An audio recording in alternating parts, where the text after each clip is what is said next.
Evangelho de João, capítulo 3, do verso 1 ao 15, leitura responsiva.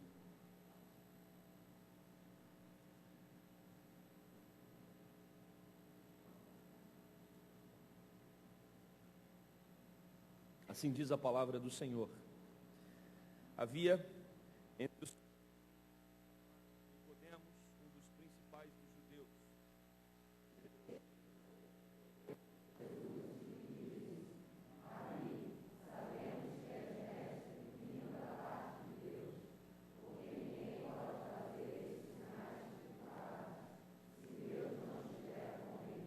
A isto respondeu Jesus: em verdade, te digo que, se alguém não nascer de novo, não pode ver o reino de Deus.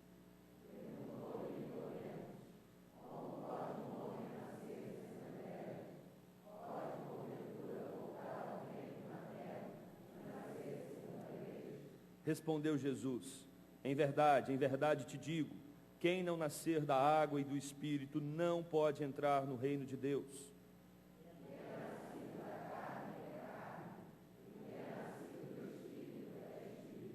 Não te admires de eu te dizer, importa-vos nascer de novo.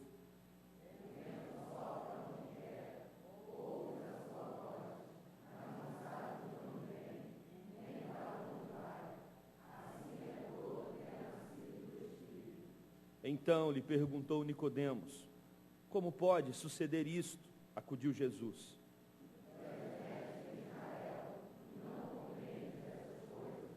Em verdade te digo que nós dizemos o que sabemos e testificamos o que temos visto.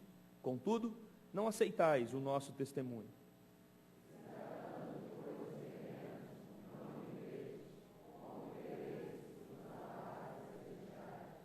Ora, ninguém subiu ao céu senão aquele que de lá desceu, a saber, o Filho do Homem que está no céu.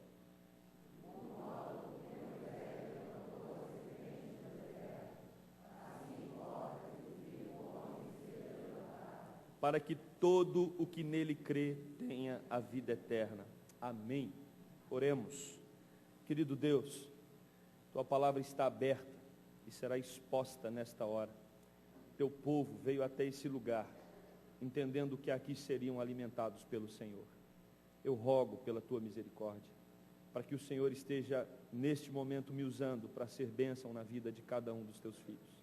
Ó Deus, que seja um momento proveitoso, um momento de crescimento, de edificação, que saiamos daqui hoje com a mente clara, com a certeza de que fomos atingidos pelo poder da Tua Palavra.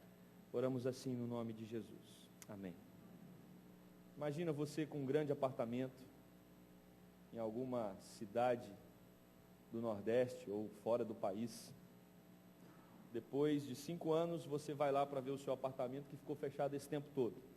Sem dúvida nenhuma, você vai encontrá-lo numa situação complicada. E você então resolve limpar superficialmente o seu apartamento. Assim funciona com o nosso coração. Nosso coração é um grande apartamento que está completamente depredado. E às vezes nós tentamos limpar com espanador e tentamos colocar em ordem esse apartamento da alma que está um caos. Uma das tentativas de se fazer isso são os livros de autoajuda, que estão sendo muito lidos no Brasil. A cada dia mais pessoas vão às livrarias e procuram a seção de autoajuda e ali tentam encontrar um livro que possa ajudar nessa limpeza superficial da alma. E eu estava dando uma olhada na lista dessa semana, os livros de autoajuda que mais foram lidos, e nós temos alguns aqui interessantes. O primeiro deles, não me interessou o tema, Eu Não Consigo Emagrecer, do Duncan. Em segundo lugar, e é sempre entre os primeiros, mais lidos de autoajuda, O Monge e o Executivo, que usa a figura de Jesus como um líder que serve. Em terceiro lugar, tema interessante, Desperte o Milionário que há em você. Esse é o terceiro mais lido. Desperte o milionário que há em você. Escreva um livro sobre isso. E no 16º lugar da lista, tinha um tema que me chamou a atenção, Viver com Fé, de Cissa Guimarães. Não deu tempo de eu comprar e ler o livro, mas eu entrei no YouTube e acessei algumas entrevistas de artistas famosos com a Cissa Guimarães falando a respeito da fé que eles têm. E eu pude identificar algumas questões que são muito claras, transparentes nos nossos dias, a respeito do conceito de fé que está sendo construído na sociedade. O primeiro deles, uma fé sincretista. O que é uma fé sincretista? É uma fé que pega um pouquinho de cada coisa, né? Tinha um cantor famoso brasileiro, se você quer descobrir, é só entrar lá no YouTube e você vai ver, que ele foi batizado em 4 religiões distintas. Ou seja, se não for de um jeito, vai de outro, né? Outro detalhe que me chamou muita atenção nas entrevistas é que nós vivemos um momento onde a fé está se tornando um Deus. Como assim? É fé na fé.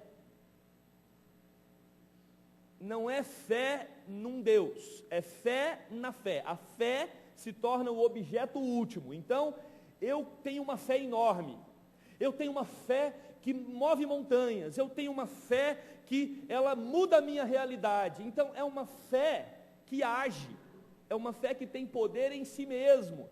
E as pessoas, então, criaram uma idolatria. A fé se tornou um Deus. E eu creio que esse Deus que está em mim, que é a minha fé, pode mudar a realidade externa. Isso não é novo. Isso já há muito tempo tem sido propagado na cultura brasileira, na Europa. Começou na França, essa ideia do pensamento positivo. Isso é pensamento positivo, não é fé. É você acreditar em você mesmo e acreditar nas suas potencialidades e explorá-las ao máximo. E é claro que alguma coisa tem que mudar quando isso acontece. E você percebe isso na fala das pessoas que foram entrevistadas nesse programa. E um outro detalhe interessante na fé que acompanha essa nossa geração é uma fé baseada no experiencialismo. O importante sou eu sentir bem.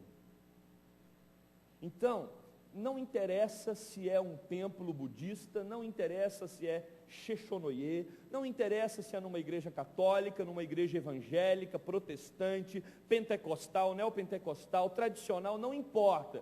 Se é um lugar onde eu entro e ali tem uma palavra confortadora, ali tem um louvor que mexe com a minha alma e me deixa leve, valeu. Isso que é importante. Me lembro numa viagem que estava fazendo, encontrei um jovem e a gente começou a conversar e ele conseguiu também demonstrar tudo isso. Eu falei que era pastor, me identifiquei como pastor presbiteriano, e ele, eu gosto da igreja evangélica, eu vou muito numa igreja tal, tem um louvor muito animado, eu saio de lá muito bem, mas na verdade eu sou espírita. Agora, gosto muito da igreja católica, que a minha família é toda católica. Ele é tudo isso. Por quê? Sincretismo. Nós estamos diante de um texto que está falando de fé, que está falando de crença, que está falando de envolvimento com o ser superior. Nós já estudamos no livro de João, já ouvimos aqui em outros sermões, que Jesus é o verbo, e o verbo significa comunicação. Então Deus quis se comunicar conosco. Como que Deus fez isso? Através do seu Filho Jesus. Jesus é a fala de Deus, é a comunicação de Deus. Se você quer entender sobre Deus, tem que olhar para Jesus, porque Ele é a personificação do próprio Deus, Ele é o Deus encarnado. Já aprendemos sobre isso, o João falando sobre a pessoa de Jesus. Depois vimos Jesus fazendo milagre para autenticar que Ele é Deus. Então Ele transforma água em vinho, e vimos que o vinho simboliza o sangue dEle, que vai ser derramado. E vimos no domingo passado com o reverendo Felipe, o quanto Jesus se enfurece quando a fé é negociada. A fé não tem valor, não adianta você pôr preço na fé, né? Que isso provoca a ira de Deus. E Jesus então manifestou isso quando ele viu os cambistas dentro do templo. E agora nós chegamos diante de um texto onde Jesus, vai ao encontro de Jesus um fariseu. E a gente precisa entender quem é esse sujeito. Quem é o fariseu? O fariseu, a palavra significa separados. Eram pessoas que estavam numa categoria superior de religiosidade. Eles eram padrão de vida, exemplo, modelo. os fariseus, eles eram praticamente impecáveis no seu comportamento. Eles tinham não só uma dedicação no estudo da Torá, no estudo da doutrina, mas eles levavam ao pé da letra, e não só ao pé da letra o que está escrito na Bíblia, como eles criavam também outros itens, outros pontos teológicos para obedecerem, entendendo que isso iria agradar a Deus. Nós temos a tendência de ficar bravo com os fariseus de imediato, porque eles estão sempre importunando Jesus, estão sempre tentando pegar Jesus. Mas precisamos observar algumas características nesse grupo de pessoas. A primeira delas, eles eram homens sinceros. Eles estavam fazendo aquilo com toda a verdade, com toda a legitimidade dos seus corações. A segunda coisa, eles queriam e se esforçavam ao máximo para chegar até Deus e oferecer a Deus um culto com as suas obras, com a sua vida. Havia essa boa intenção nos fariseus. Eles levavam isso tão a sério, mas tão a sério, que naquela época, quando você tinha uma amigdalite, assim como hoje, algumas pessoas nos orientam a fazer um gargarejo com vinagre, não é? Isso já acontecia naquela época. Então o fariseu, quando estava com amigdalite, ou qualquer outra pessoa da família, fazia o gargarejo em qualquer dia da semana, menos no sábado. Porque no sábado, o ato de gargarejar era trabalho. O máximo que ele podia fazer era beber o vinagre direto, sem gargarejar. Eles eram meticulosos, eles mediam milimetricamente a lei e criavam códigos para obedecer, para serem aprovados por Deus. Um fariseu não cuspia no chão no dia de sábado. Por quê? O ato da saliva se envolver com o pó da terra e fazer o barro, isso era trabalho. Agora, para desesperar as mulheres, elas não passavam na frente do espelho no dia de sábado. Pastor, por isso que eu não dou conta de ser uma judia. Para não serem tentadas a pentear o cabelo. Esses eram os fariseus. E você precisa entender a sinceridade dos corações de cada um deles. Eles estão sendo sinceros. Eles estão pegando a lei e falando, é para cumprir isso? Se eu cumprir isso, eu vou ter a aprovação de Deus, então vou cumprir com toda a força da minha alma, com todo o empenho e com toda a dedicação. Só que de acordo com os estudos desse grupo de teólogos, que dedicavam dia e noite para entender a lei, na expectativa da vinda do rei dos judeus, eles não conseguiam identificar Jesus como Messias.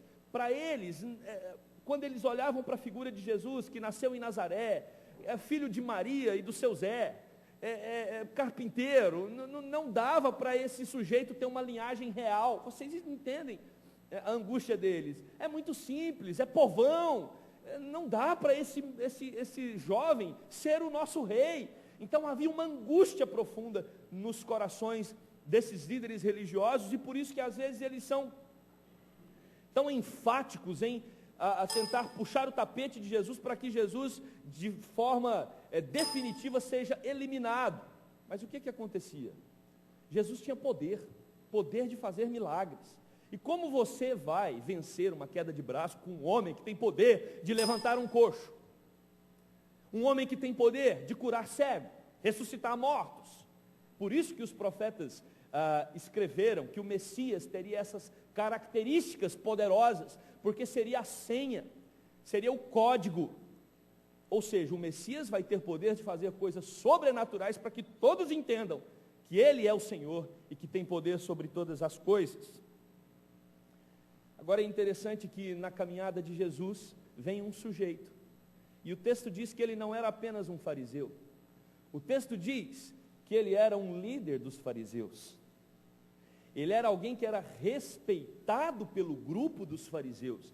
Ele estava não só numa categoria acima em relação ao povo judeu, o fariseu estava numa categoria acima, mas ele era alguém que pertencia à cúpula do grupo. Aliás, ele também fazia parte do sinédrio, que era o ambiente que julgavam as questões do povo judeu. Então, era um homem de muita influência. E esse homem resolve conversar com Jesus, e ele precisa ir até Jesus para isso, mas ele não vai com uma má intenção. ele vai porque ele está com as suas estruturas espirituais abaladas. E ele precisa entender algumas coisas, e ele precisa falar com Jesus, e eu quero propor o tema para essa manhã, uma fé fora do controle. Uma fé fora do controle. A fé que vem de Deus é uma fé que nós não conseguimos controlar, nós não temos poder sobre ela. A primeira evidência de que a fé verdadeira vem de Deus é a inoperância das obras. Inoperância das obras. As nossas obras, elas não têm poder, elas não têm potência para agradar a Deus. É isso que Jesus vai ensinar para esse homem que saiu à noite. Preste atenção no texto, versículo 2 vai dizer que estava à noite.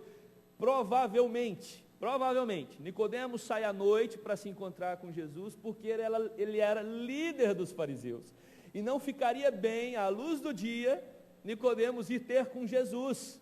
Então ele vai à noite, na calada da noite, para encontrar Jesus, e ele não vai como opositor.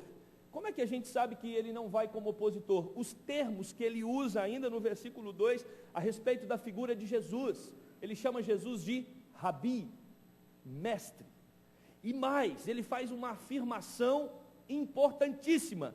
Ele diz: eu sei que o Senhor vem da parte de Deus por causa dos sinais. Nicodemos está confuso.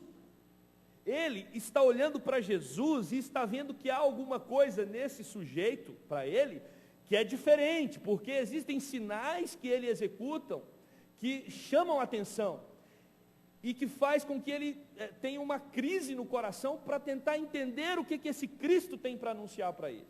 Ele vai até Jesus.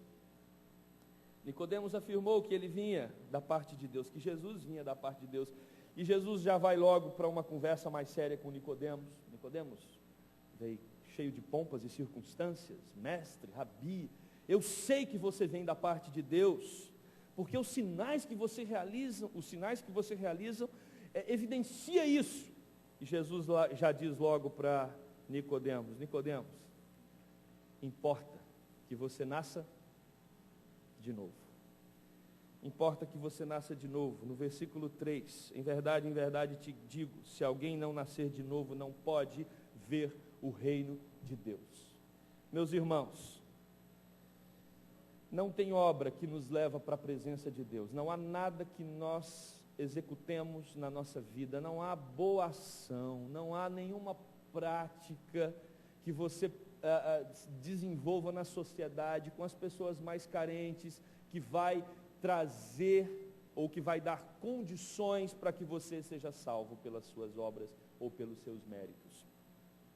O que nós estamos aprendendo aqui é um homem que a vida inteira construiu a sua fé baseada nas obras, no andar de maneira correta para agradar a Deus, tendo toda a sua estrutura abalada. Porque Jesus diz: Nicodemos, tudo que você construiu, toda a importância que você deu para a lei e o quanto você procurou seguir isso de maneira detalhada, de nada disso adianta. Importa-te nascer de novo. Lembra daquele apartamento que está um caos e que a autoajuda tenta com o espanador tirar a poeira, e que às vezes as nossas obras tentam trazer para a nossa memória a consciência de que, não, até que está melhorzinho, eu dei uma espanada, coloquei algumas coisas no lugar. Jesus vem dizer para mim e para você nessa manhã: pega esse apartamento, pega essa casa, joga no chão, porque nada que você fizer vai agradar a Deus. Jesus veio para que você tenha uma nova vida, e não uma vida reformada, consertada, melhorada. Jesus vem para te dar uma nova vida. Essa é a mensagem que Jesus está comunicando para Zaqueu. Nicodemos. E Nicodemos tem dificuldade de entender isso, porque Nicodemos construiu toda a sua vida religiosa baseada nas boas obras. Eu faço e Deus me abençoa. Nicodemos, nada disso te adianta. A ideia é: o caminho que você tomou não chega até Deus. Você precisa nascer de novo. O fariseu, irmãos, ele era objetivo, ele era prático e literal. É simples. Eu faço e Deus me abençoa. Eu faço e recebo alguma coisa de Deus. Quando o jovem rico, que era um sujeito criado pela religião judaica, quando ele vai até Jesus, o que ele fala? O que eu devo fazer para herdar a vida eterna? Então, o verbo fazer é muito forte, e não só para essa religião, mas para a maioria das religiões do mundo. Todas elas pregam, não, faça o bem, seja uma boa pessoa, seja alguém caridoso, seja alguém que ajuda o próximo, e fica tranquilo que vai dar certo no final. O que Jesus está dizendo é, não é assim que funciona. Porque, irmãos, um raciocínio lógico, uma vez que eu faço boas obras, que as minhas boas obras me levam para o céu, eu torno completamente desnecessária a obra de Cristo. Se eu consigo alcançar a vida eterna por mim mesmo, todo o trabalho, todo o processo de salvação de Jesus torna-se desnecessário. Por isso que Jesus precisa estabelecer para Nicodemos, estabelecer para nós hoje de manhã, não existe obra que eu e você faça, que nos leva para mais perto de Deus. Vamos entender isso melhor daqui um pouco. E Nicodemos, então, ele revela a sua cegueira espiritual e a dificuldade dele entender coisas espirituais. Nicodemos diz para Jesus, eu não estou entendendo, eu tenho que voltar para o ventre da minha mãe? Como? Eu, um adulto, voltar para o ventre? Não estou conseguindo enxergar o sentido disso. Não sei se você, ao evangelizar alguém próximo, na sua casa, no seu trabalho, na faculdade, no colégio, você falava e você via estampado no rosto de quem estava ouvindo que a pessoa não estava entendendo absolutamente nada. Mas como assim? Eu não estou entendendo. É exatamente essa angústia de Nicodemos.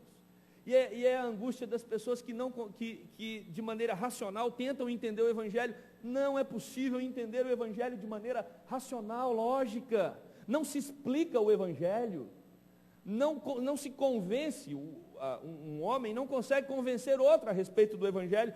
E a gente percebe isso nesse diálogo de Jesus com Nicodemos. Nicodemos está tentando entender, ele está interessado no assunto, ele vai até Jesus. E Jesus diz para ele, Nicodemos, você tem que nascer de novo. E ele, eu tenho que voltar para o ventre da minha mãe. Eu não estou entendendo isso, Jesus. É angustiante, irmãos. Mas deixa eu te falar uma coisa. É angustiante para quem está no processo de conversão. Porque tem pessoas zombando dessa mensagem. Que essa mensagem não mexe com elas. Nicodemos está num processo de conversão. Nós vamos aprender lá no fim do Evangelho de João que Nicodemos converteu. Inclusive ele esteve ali quando Jesus está sendo levado para a Via Crucis. Mas aqui a angústia de Nicodemos mostra que as peças não estão encaixando. Jesus, o Senhor está falando que tudo que eu fiz a minha vida toda, de nada vale.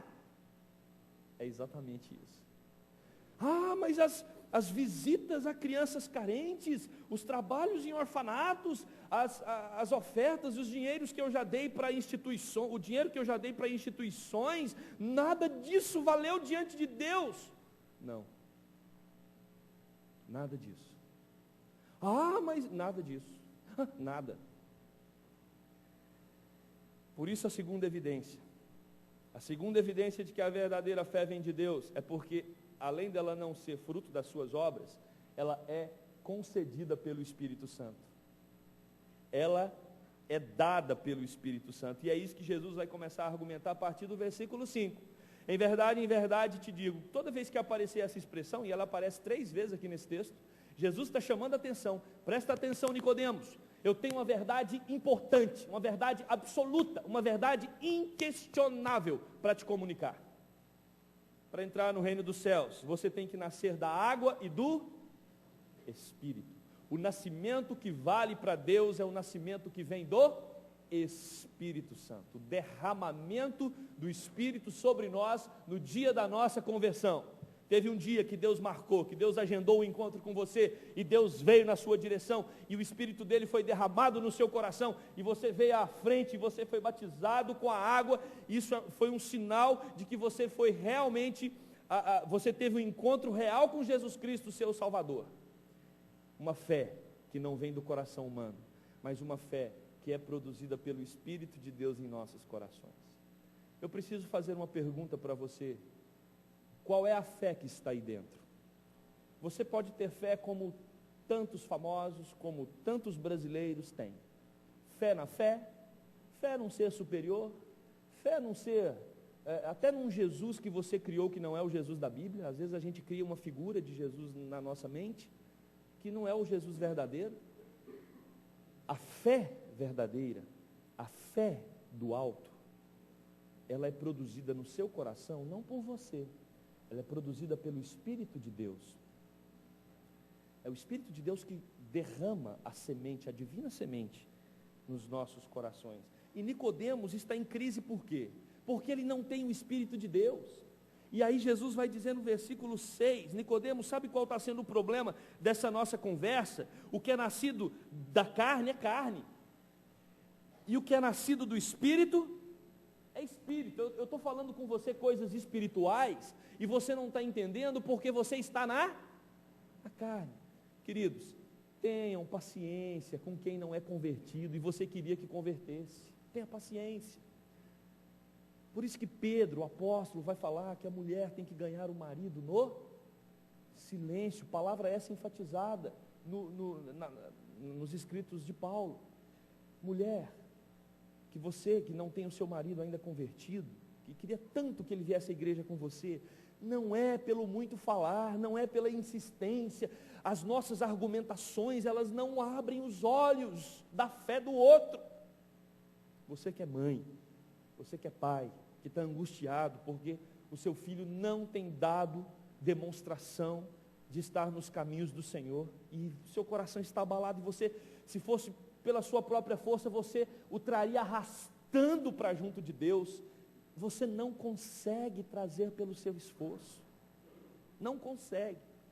Eu sei que essa é uma palavra difícil, mas a sua insistência às vezes só vai piorar, só vai tornar a situação mais dramática. O único caminho que mães e pais têm é o caminho da oração, da entrega. E no tempo de Deus, Deus há de executar os seus desígnios. Nós temos que esperar nesse Deus, porque você que já tem o Espírito de Deus, querer comunicar coisas espirituais para quem é carnal, vai ser uma conversa ineficaz. É você tentar falar alguma coisa para um russo, que não entende nada de português. Não vai fluir o diálogo. Não se espante, mas as suas obras não vão salvar você. Você precisa nascer novamente. Você precisa nascer de novo. Se no texto anterior, que foi pregado domingo passado, Jesus revira as mesas dos cambistas no templo, agora Jesus faz uma reviravolta no coração de Nicodemos. O coração de Nicodemos está todo bagunçado agora, porque está confuso, ele não está entendendo nada. Esse homem vem da parte de Deus, mas o que ele prega vai contra tudo aquilo que eu acreditei até hoje. E Jesus é assim. A palavra de Jesus vai contra tudo o que nós aprendemos antes de Jesus nos encontrar. Vai tudo contra. Porque todas as religiões do mundo, elas enfatizam que você precisa fazer para receber, fazer para ganhar. E Jesus diz: não, eu te dou de graça. Porque pelas suas obras você não vai conseguir. Parte de mim, parte do Espírito. E o texto vai dizer: ninguém controla o vento, e ninguém controla o Espírito. O que o vento tem a ver com o texto? Nós precisamos recorrer ao grego. No grego, a palavra pneuma, ela pode ser traduzida tanto para vento quanto para espírito. E é essa a ideia de Jesus aqui. Assim como nós não temos controle sobre o vento, se ele vai para a direita, se ele vai para a esquerda, para frente ou para trás, nós também não temos controle sobre o Espírito de Deus. Ele vai aonde Ele quer. E Ele entra no coração que Ele quer. E Jesus já está talvez dizendo alguma coisa para Nicodemos. Nicodemos, provavelmente você não está percebendo, mas o vento do Espírito já está entrando em seu coração. O Espírito de Deus atua aonde e quando Ele quer. Nós não podemos determinar a salvação com as nossas próprias obras, mas o Espírito pode conceder salvação a quem lhe aprouver. Nicodemos, ele não está acessando o conteúdo. a conversa não está fluindo, meus irmãos. Não sei se vocês acompanham comigo a angústia dessa conversa, mas é uma conversa que não vai para frente, não evolui. Porque Jesus está falando e Nicodemos não está entendendo. Jesus está falando e Nicodemos não está entendendo.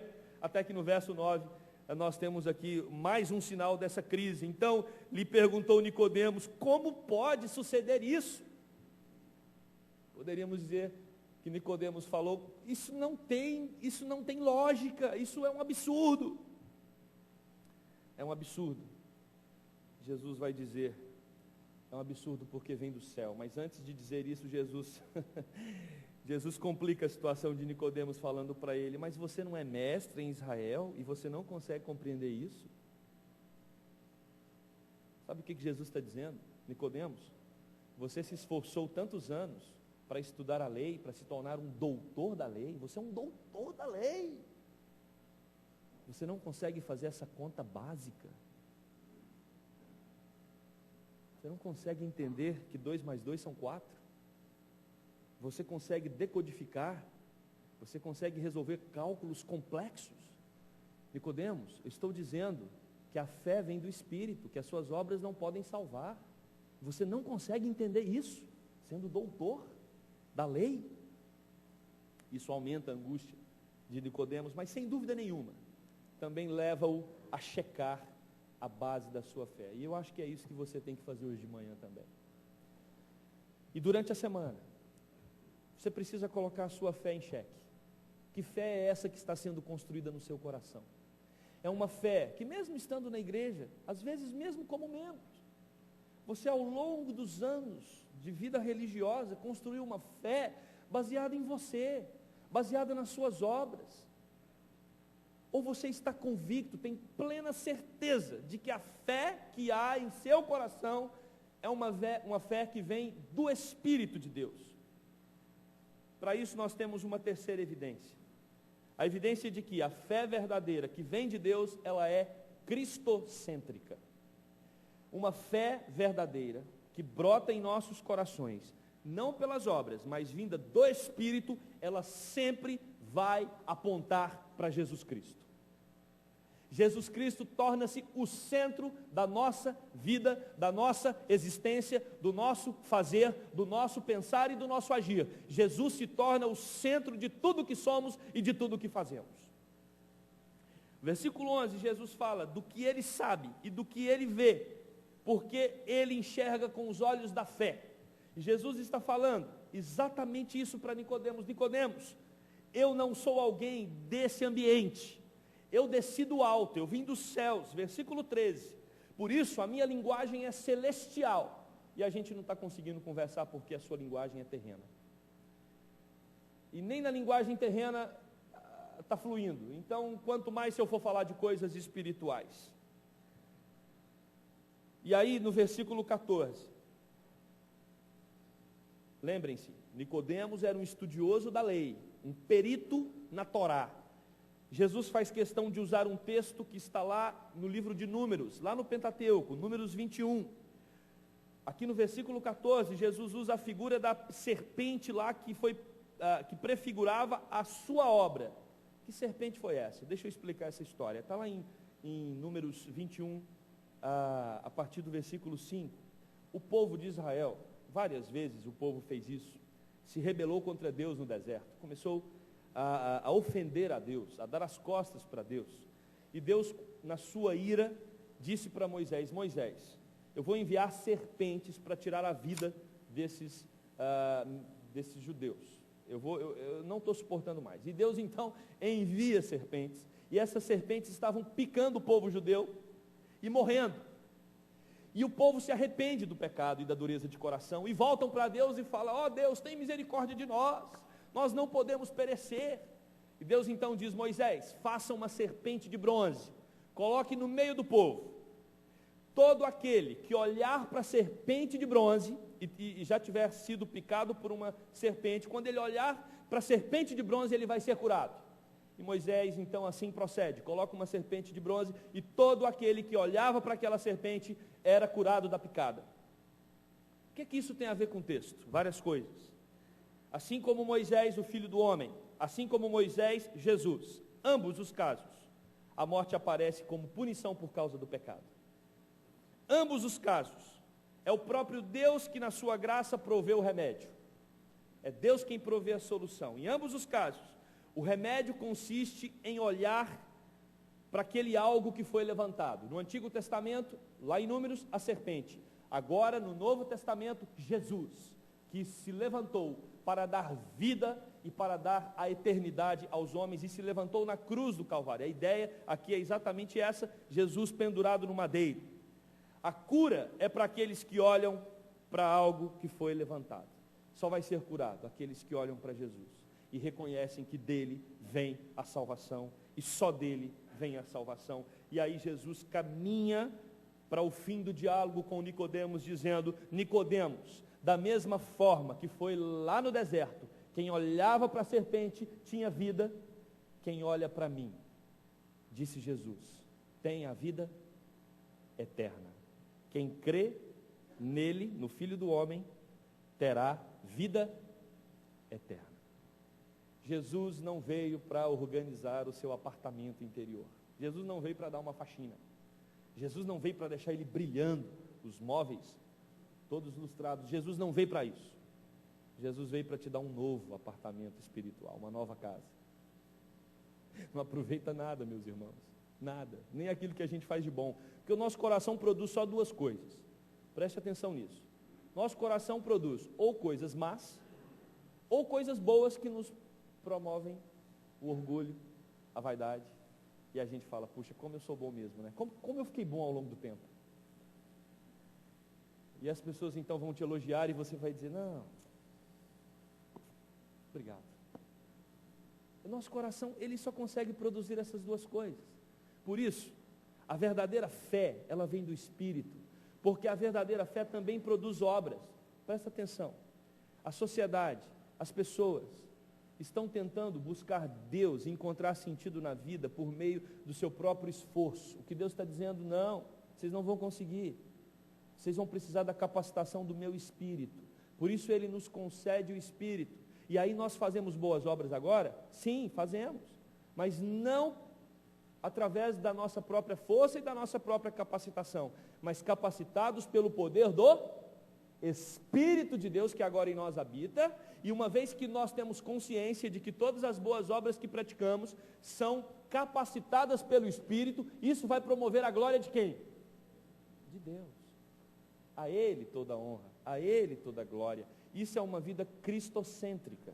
Isso é uma vida centrada em Cristo. Eu reconheço, eu admito que tudo o que eu faço e em tudo que eu acerto, eu só acerto porque o Espírito Santo de Deus é que me dá direção, é que me dá a mira para eu acertar, e a glória tem que ser para Ele. Assim é a vida de alguém que segue, de alguém que ama e de alguém que encontrou a verdadeira fé. Quero concluir. Quero que você reflita durante a semana em algumas coisas que nós falamos hoje. A primeira delas: não tenha fé na fé. Você não tem tanta fé assim. A Bíblia diz, quando os discípulos estão com Jesus no mar, e aquele vento, aquela tempestade, Jesus dormindo, os discípulos acordam, Jesus acalma o mar e a tempestade, e eles ficam impressionados com aquilo. Quem é esse que até o mar e os ventos lhe obedecem? Jesus olha para os discípulos e diz o quê? Homens de pequena fé, ou pouca fé. Em outra situação, ele diz: se nós tivermos uma fé do tamanho de um grão de mostarda, podemos falar para um monte: sai da direita, vai para a esquerda, e o monte vai obedecer. Quem já conseguiu isso? Então a nossa fé está muito longe de ser do tamanho de um grão de mostarda. Nós não temos tanta fé assim, até porque a fé que nós temos, ela não vem de nós, é dom de Deus, é presente de Deus para nós. Não adianta você esforçar, você não vai conseguir obter. Então nós só temos uma saída: pedir a Deus, porque Deus nos dá. Não recorra à fé, recorra a Deus, e Deus vai te dar fé. Peça a Deus fé.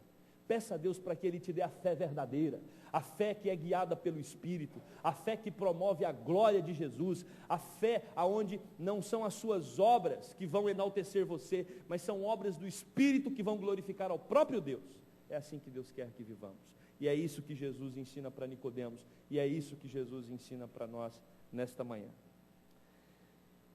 Que a paz, que o cuidado, que o sustento, que a direção, e que a verdadeira fé que vem de Deus, possa se desenvolver firmemente em seu coração a cada dia mais. Se você ainda não encontrou Jesus como Salvador, se você talvez está como Nicodemos, um momento de angústia, querendo entender a respeito dessa fé, querendo entender a respeito de Jesus, por que Jesus é o único, por que Jesus é só Ele o caminho, por que Jesus é só Ele a resposta das angústias da minha alma, porque Ele vem do céu até você, nenhum outro desceu do céu até você, só Ele pode resolver os seus dilemas, só Ele pode resolver as suas angústias, e só Ele pode dar o verdadeiro sentido para a sua vida, só Ele pode encher o seu coração de uma paz transbordante que independe da situação que você está enfrentando na vida. Só Ele, porque Ele é a vida, Ele é a verdade e Ele é o caminho. E é isso que Jesus ensina para Nicodemos, e é isso que o Espírito Santo de Deus revela a Nicodemos.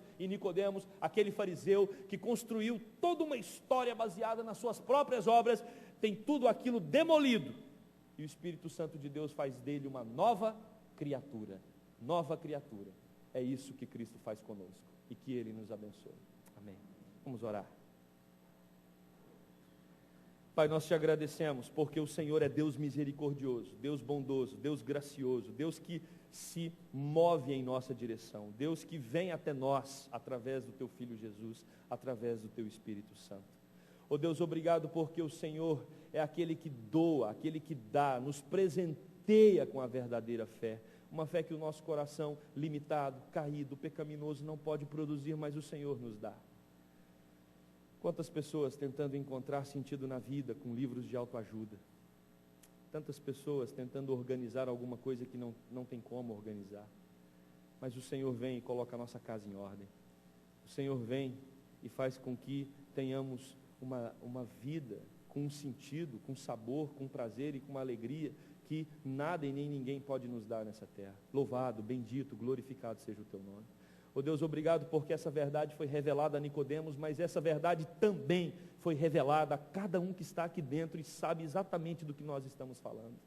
Oh Deus, mas talvez tenha também pessoas aqui hoje que não conhecem essa verdade, que estão vivendo em crise, que estão tentando entender que amor é esse, que estão tentando entender como fazer para receber esse Espírito que ilumina o nosso mundo interior. Que o Senhor se revele a eles, que o Senhor se mostre a eles, que eles recebam a inundação do Teu Espírito, que eles recebam a revelação do Senhor a respeito da verdade que liberta, da verdade que salva, da verdade que nos enche de esperança e da verdade que nos concede vida eterna.